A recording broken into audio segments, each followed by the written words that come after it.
a seguir hablando del tema internacional, pero es que se acerca la cumbre de los BRIC. Venezuela ya ha sido formalmente invitada, por cierto, Palestina también, la Autoridad Única Palestina ha sido invitada a participar en la cumbre de los BRICS, lo cual le da un tono ya no solo económico, sino geopolítico a la reunión de este bloque de países que emerge con fuerza. De este tema vamos a hablar con nuestro siguiente invitado. Se trata de Vladimir Labrador, economista, magíster en finanzas, es profesor universitario, asesor de inversiones y corredor de la Bolsa Agrícola. ¿Cómo estás, Vladimir? Siempre bienvenido. Buenos días. ¿Cómo está Esther? Pues contento pues del día de hoy, lunes Sí. 26. Qué bueno. Vladimir, ya hay unas miras a una fecha para la cumbre de los BRICS. En este momento Rusia preside el grupo, el bloque emergente, y ha invitado países, no solamente a Venezuela, decía antes que ha invitado a Palestina, aunque entiendo que no está prevista en esta cumbre la incorporación ya definitivamente de Venezuela en el bloque. Pero ¿cómo ves tú las perspectivas? El presidente Nicolás Maduro ha dicho hace unos días que hay una intención de sabotear o implosionar el grupo de los BRICS desde dentro. ¿Se refería a Brasil? Sí, bueno, efectivamente, el bloque de los BRICS nace a partir de la crisis del 2008.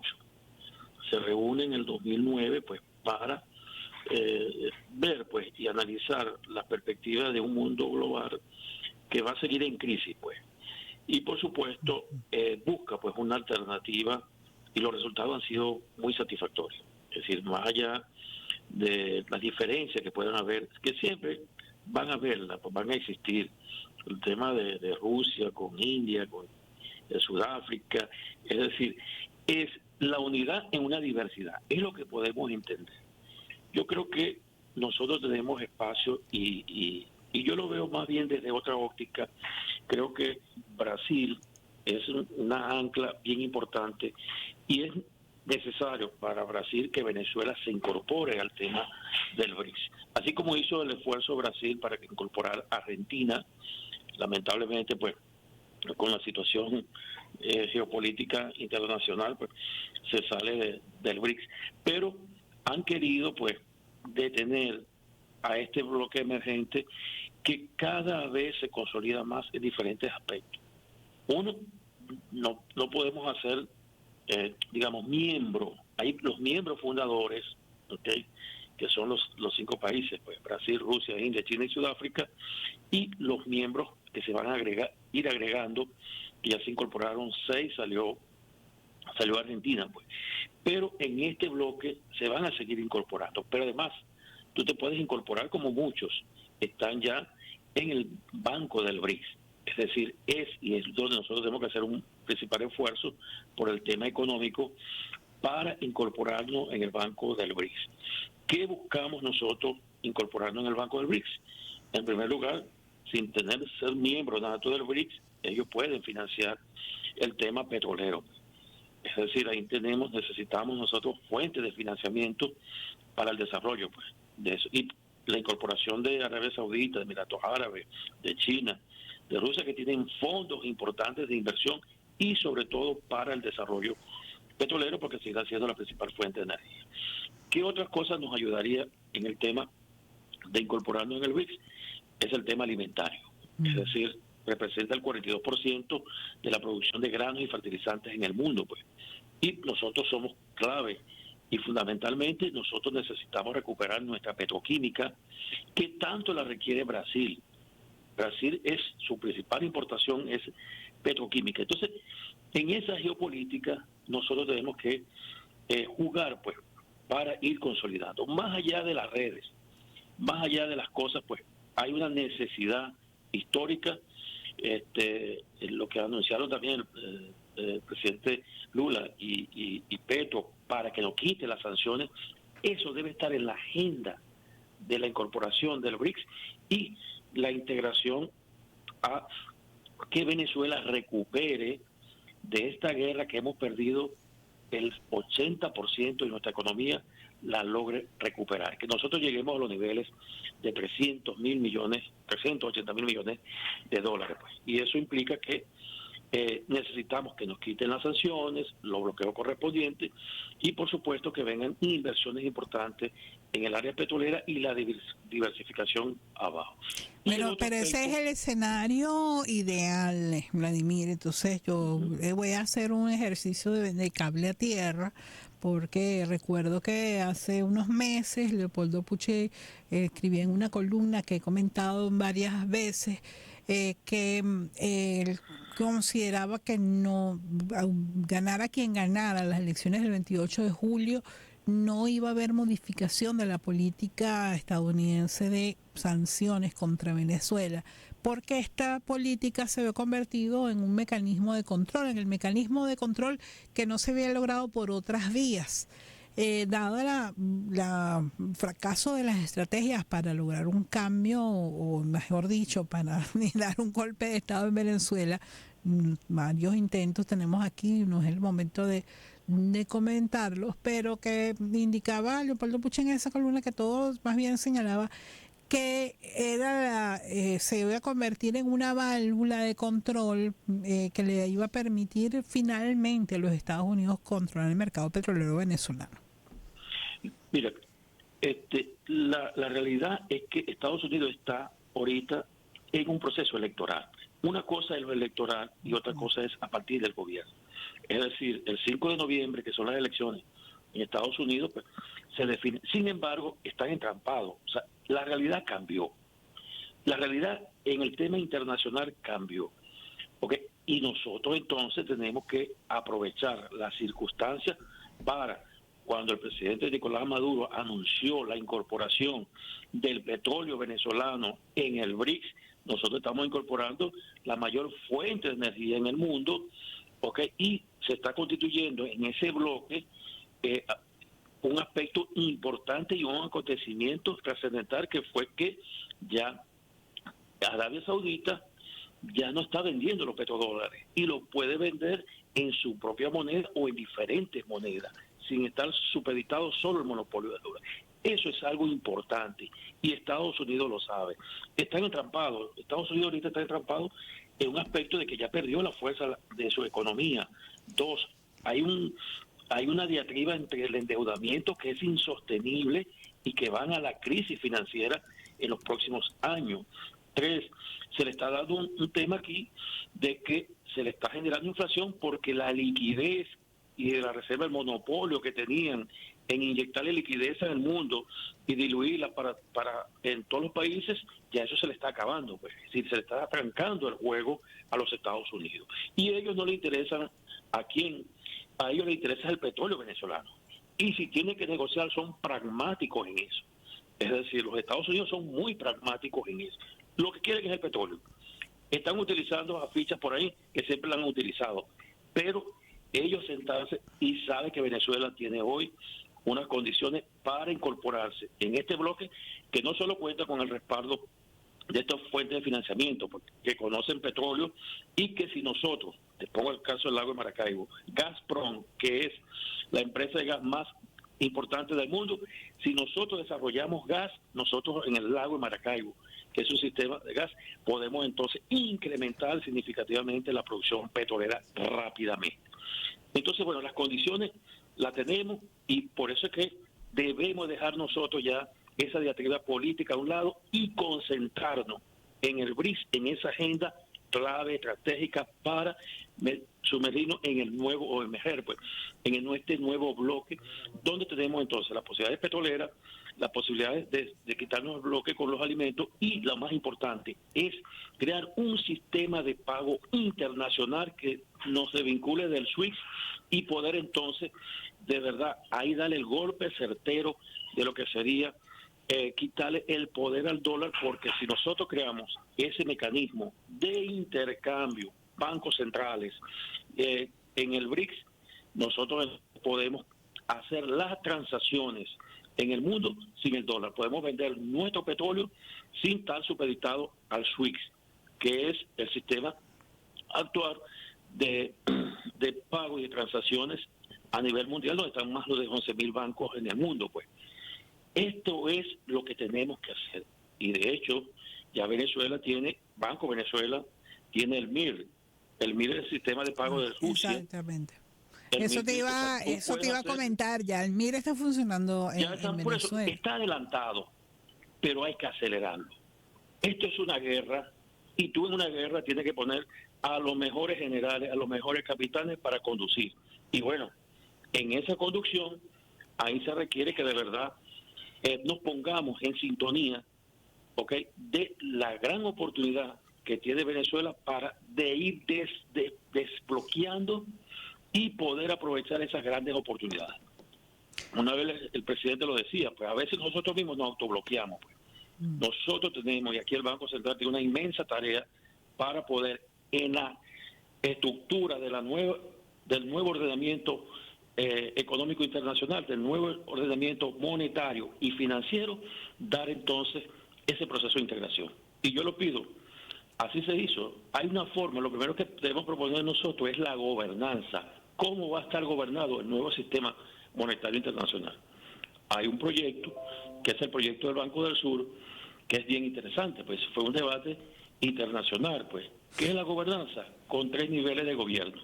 El primero, cada país es un voto, es decir, es una decisión estratégica, política, por encima del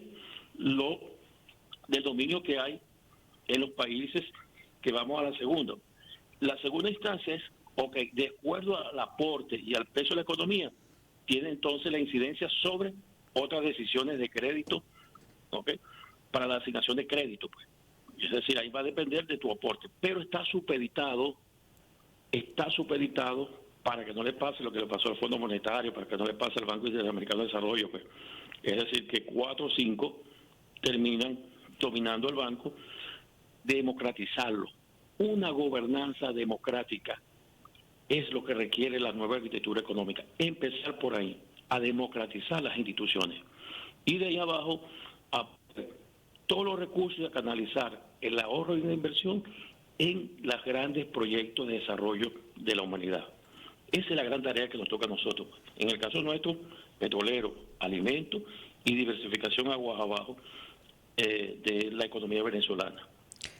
Estamos conversando con Vladimir Labrador, economista, profesor universitario, además es corredor de la Bolsa Agrícola. Yo quisiera tú ampliar el tema de los alimentos, Vladimir, porque tú estás trabajando en una iniciativa venezolana para justamente financiar la actividad agrícola, agroindustrial. Pero en el tema de alimentos yo creo que hay un marco geopolítico que ha cambiado. Hay que recordar que hasta hace unas décadas los alimentos no eran un motivo de especulación financiera. Hoy sí lo son, los llamados commodities. Pero el panorama del mercado mundial de cereales, por ejemplo, cambió mucho con la guerra en Ucrania. Esto que tanto Rusia como Ucrania son dos de los países más grandes productores de cereales como trigo, maíz, soya, sorgo, etcétera. Sí. ¿Qué es lo que debemos nosotros garantizar? El Estado debe garantizar que realmente en el intercambio podamos nosotros, uno, que los intermediarios no son los que están ganando ni los especuladores. Es la inversión directa al productor, que es la base fundamental, al encadenamiento, esto lo llamamos encadenamiento productivo y el encadenamiento financiero. Pero debe haber una variable fundamental. Todas las crisis se han generado por la falta de control y seguimiento. Y bueno, de ahí es que es sumamente importante que en esta nueva estructura haya un control y no haya especulación. Por eso es que si hay control, que es una variable fundamental en el principio administrativo, inclusive en el sector privado, pues si tú no tienes control en tu empresa te van a robar, pues, o la van a saquear. ¿Ok? Así es el Estado. Si no hay control, si no hay transparencia en las operaciones, pues no hay garantía de éxito. Y de ahí es que esta es la variable fundamental. Por eso es que en estos cambios el problema no es el mercado es un mecanismo, la bolsa es un mecanismo, el problema no es la bolsa, es si realmente esa bolsa está direccionada, está a cumplir el papel fundamental que dice ella, de intermediación, de ser el vehículo para canalizar la variable fundamental de la economía, el ahorro hacia la inversión. Pero la inversión cuál? La inversión productiva, la inversión prioritaria en alimentos, en medicamentos, en bienes y servicios necesarios para la sociedad. Eso es, y no utilizarlo para crear instrumentos derivados, que todos han sido derivados de varias crisis, porque no tienen el respaldo suficiente, no tienen la garantía que permita que cualquier inversionista pueda entonces tener, digamos, la confianza en ese instrumento. Entonces, aquí se trata de eso. Se trata, y bueno, yo siempre lo ratifico, no te lo digo, pero es que sumamente, pues, la bolsa de Shanghái ha permitido canalizar el ahorro y atraer inversiones afuera en el desarrollo de China. Y hoy China, que es el principal exportador del mundo, la segunda economía en el mundo, y por supuesto, ahí hay muchos de los elementos Ahí se puede alcanzar un equilibrio o un marco distinto al actual en el tema de los alimentos, tanto de la producción como de la comercialización en el mundo, pues.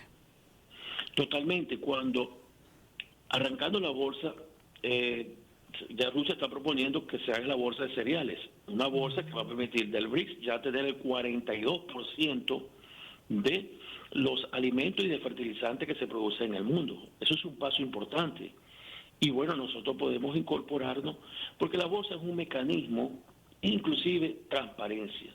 Yo te digo acá, ojalá en algunos países, en muchos países, las operaciones de compras de alimentos de los estados y de los gobiernos se hace a través de las bolsas. Porque tú ahí, ¿quién es el que da la mejor oferta y quién es el que realmente está demandando, que es el Estado, pues? Entonces es un mecanismo de transparencia cuando se utiliza bien, cuando no se manipula, cuando no se está detrás de ella, pues, con un proceso de especulación. Es decir, es un mecanismo y ese mecanismo debemos nosotros resguardarlo, garantizarlo para que haya lo más importante, la transparencia en las operaciones. Porque el que hace una operación con la bolsa, él tiene que dar toda la información financiera, toda la información de su empresa, pues. Y te lo digo, pues aquí hay gente que no cultiva un grano de maíz, pero importa todo lo de maíz. Eso hay que acabarlo. Bueno, eso hay que acabarlo. O sea, yo creo que aquí eso es parte de esa ponerle... la transformación de ese modelo que hemos tenido durante siglos. Exactamente. Aquí alguien no tiene ni una vaquita y trae toda la importación de leche. No, yo creo que hay que acabar con muchas Bueno, cosas. Vladimir, pero hay denuncias que han hecho trabajadores que no han sido escuchadas, como yo no voy a nombrar la marca para no generar más suspicacias, pero una reconocida marca de café venezolana que está en manos del Estado, en esa empresa se vende café tostado, se revende a otras marcas que salen empaquetados con otros nombres. Entonces, eso hay que hacerlo en un